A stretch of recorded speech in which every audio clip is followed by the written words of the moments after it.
It may not look like it, but I am actually wearing full gear, head to toe. So in today's video, I want to go over all the stealth riding gear that I wear whenever I'm out in the street riding my supermoto. To me, riding gear all comes down to the type of bike you're riding and the type of riding you're actually doing. Guys, real quick, I'm at 11,700 subscribers.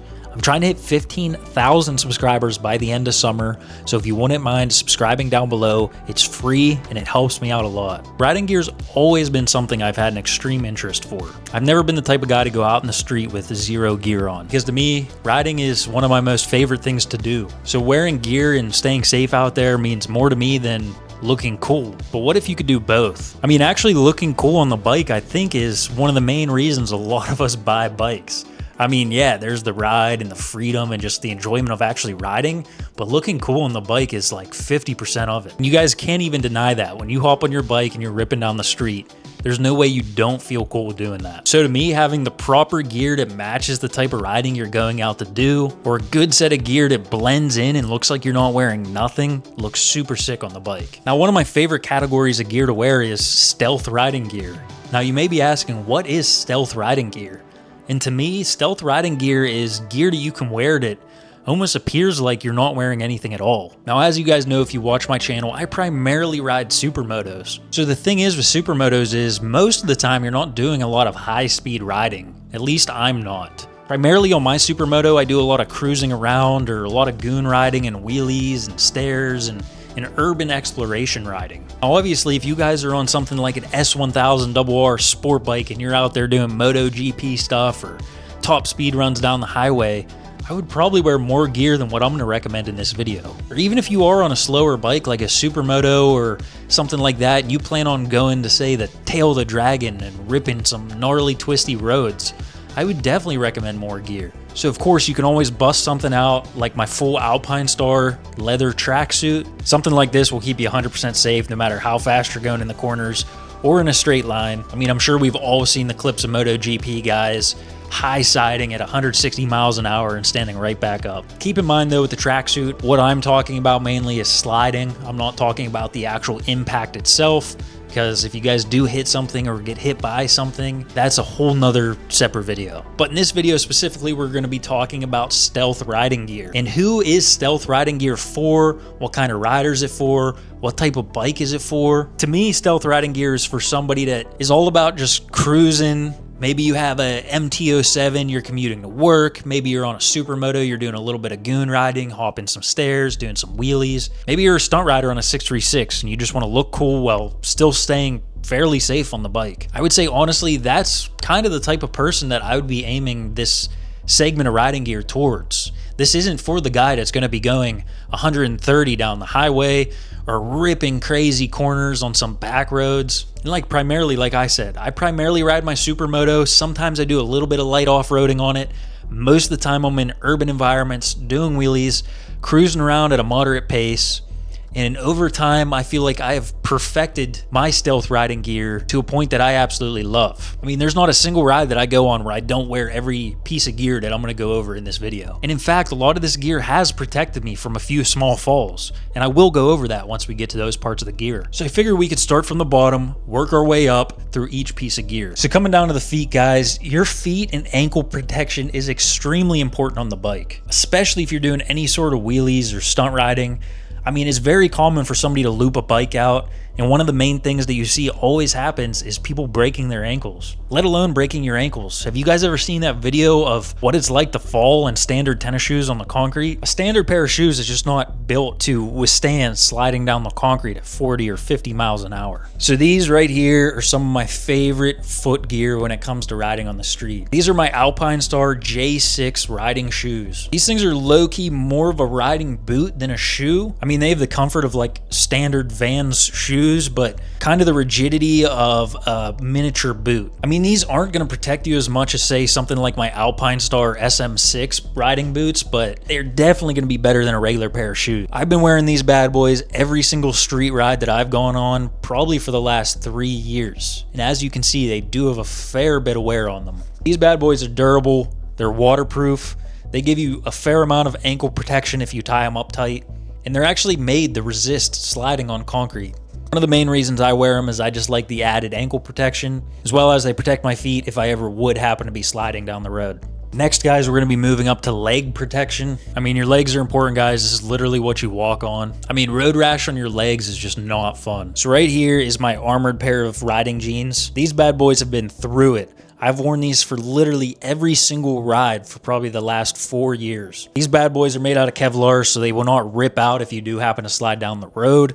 They do have knee, hip, and tailbone protection. The inside of my particular pair is mesh, so they're extremely breathable. And as you can see, the back of these bad boys are absolutely worn out, man. I have slid on these on my butt before, and they did not blow out at all. Now, there's a few different brands that make these kind of armored up street jeans. My particular pair is from a company called Street and Steel. You also have brands like NBT that makes armored jeans, which I've heard are pretty good. You also have Saint riding jeans, which I heard are phenomenal, but they do come with a pretty hefty price tag on them. Even my pair of armored jeans, I think, racked me somewhere close to $250. But you do have to remember that these jeans last a long time and they are protecting you, so it is kind of worth the investment to get a good pair. Same goes with the shoes. There's many companies that make these armored riding shoes, especially on Amazon and eBay, but I would recommend going with a more reputable brand, because even the Alpinestars J6 shoes, yes, they do carry a pretty hefty price tag, but keep in mind I have almost 4 years of riding on both the shoes and the jeans, and they have both proven themselves to me on multiple occasions. Moving up to your hands, guys, we're going to be going over gloves. And gloves are a lot more important than you may think. Now, personally, these are the gloves that I'm wearing right now. These are just standard Fox motocross gloves. And I'm going to be honest, this is something that I can't recommend to you guys, because wearing standard motocross gloves on the street is absolutely not safe in any way. I mean, I'm sure you guys know, but whether you trip in your house or you fall on your bike, 95% of the time whenever you're falling uncontrollably, you try to catch yourself with your hands. So I'm sure you could imagine what would happen if you would, say, fall off your bike at 40 miles per hour wearing thin fabric motocross gloves. To me, though, this is kind of a give and take, because the thing is about motocross gloves is they give you excellent dexterity and control of everything on the bars of your bike. And that's something that I personally like a lot, especially riding my supermoto where I'm doing a lot of goon riding and have to be on and off the clutch. So that's kind of a risk that I personally take. But if I were you guys, I would get something a little more protective. You know, you can amp it up to something like the Alpinestars SMX1s with the carbon knuckle protection. I've personally seen my buddy crash his supermoto in these gloves. And yes, they did rip out, but they did provide a lot of protection. And the skin on your knuckles is very thin, so having that added knuckle protection is very nice. This is my personal pair of SMX gloves, and I have put a lot of ride time on these as well.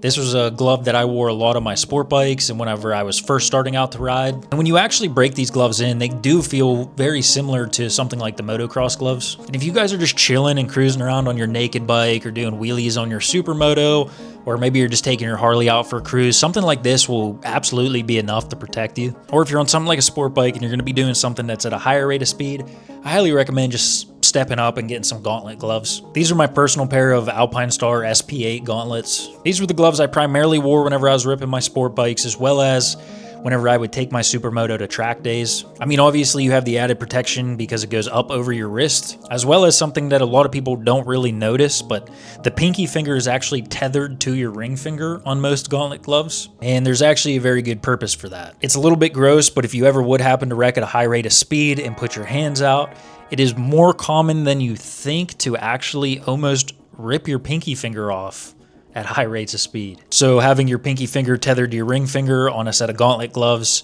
protects all your fingers. Moving up, guys, to your upper body,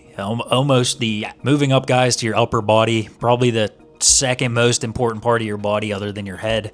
I mean, you have all your vital organs and everything inside your body right there. So I always choose to wear some sort of impact protection. So primarily whenever I ride my supermoto, I like to wear something like this Liat Impact Certified chest and back protector. Now, some people might hate on this because this is technically dirt bike gear, but this thing is CE level 1 impact certified, so it'll actually protect you from pretty minor impacts, as well as having that hard shell on the front and the back is super nice if you would ever happen to be sliding down the road on on your back or something. Sometimes I'll also throw on my Alpine Star KR spine and back protector. I mean, this thing is like actually super protective and beefy.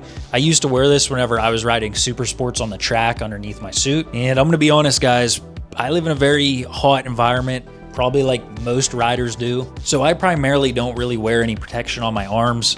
I'm kind of in a bad habit of just wearing a t-shirt with either my back protector or my Leat chest and back protector underneath or above my t-shirt. But if it's ever a chilly day outside, or I'm riding at night, or I feel like I actually want to ride in a hoodie, then I'll throw something on like my Alpine Star Ride Out Armored Hoodie. The thing I like about this is it actually does look like almost a standard zip up hoodie, but it does provide elbow protection. There's some shoulder protection in there. I mean, this thing's rated to slide in, and especially if you combo this bad boy with the Alpine Star back protector or the Leat chest and back protector underneath it, you're like totally armored up as far as your torso goes. And there's a lot of these brands out there to make armored hoodies. I know MBT makes armored hoodies, and there's a few other companies as well. But my personal stealth combo right now is either my impact protection or a armored hoodie. Moving up, guys, to your head, this is absolutely something I never cheap out on. To me, it doesn't even matter what kind of budget you're on for your riding gear. If you're gonna be riding on the road, you should not be cheaping out on a helmet whatsoever. And the nice thing is about helmets is they literally make a helmet for every single riding style imaginable. Whether you're on a sport bike, a supermoto, an adventure bike, a Harley. So you can buy a helmet for any style of riding that you do. You know, if I'm ever doing any sort of high speed riding, or I'm on a sport bike or a naked bike, I have something like my new AGV K6S, which this thing is a super protective, super well-rounded street helmet. And for my supermoto, where I do the bulk of my riding, of course I have my Bell Moto 10 carbon spherical helmet. Some people will hate on this and say, why are you wearing a moto helmet on the street? But the thing is about the Bell Moto 10 spherical helmet, this is like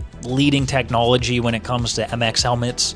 I mean, this thing is extremely protective, extremely well researched, and extremely well developed. So if I'm gonna be riding any sort of adventure bike or supermoto on the road, this is always going to be my go-to helmet. I mean, this helmet does come with a hefty price tag of almost $1,000, but keep in mind, guys, it is your head. It's literally what you think with. It's the most important part of your body. And the nice thing is about the Bell Moto 10 spherical is they always go on an end-of-year sale, so you can always get these bad boys for fairly cheap. Obviously, if you're going to be wearing a helmet like my AGV or a modular helmet or another type of helmet, most of these helmets come pre-built with super good visors that are going to protect your eyes as well as protect you from the wind. But if you are going to be wearing a moto helmet like me, it's pretty imperative that you invest in a good pair of goggles. You don't want to be on the road doing 60 miles per hour, get hit in the goggles by a rock, and be wearing those cheap, flimsy MX goggles. So when it comes to wearing goggles on the street, I always invest in a very nice pair of goggles. Something with hard lenses, removable lenses, and something that I know that can take an impact. So these are my personal Oakley goggles that I wear. These are hard lensed. They have taken a few rocks, and I know these are very durable goggles. I've also wore something like my 100% Armega goggles, which come with a hard lens. And of course, there's tons of moto goggle companies out there that you could go with. Just make sure they have a good hard lens in them. Well, guys, that's kind of my complete guide on my personal stealth riding gear setup. So if you guys enjoyed this video, make sure you guys do like the video, subscribe. Like I said, I'm trying to hit 15,000 subscribers by the end of summer. If you have any questions about riding gear or need any recommendations for any type of riding style, just let me know down below.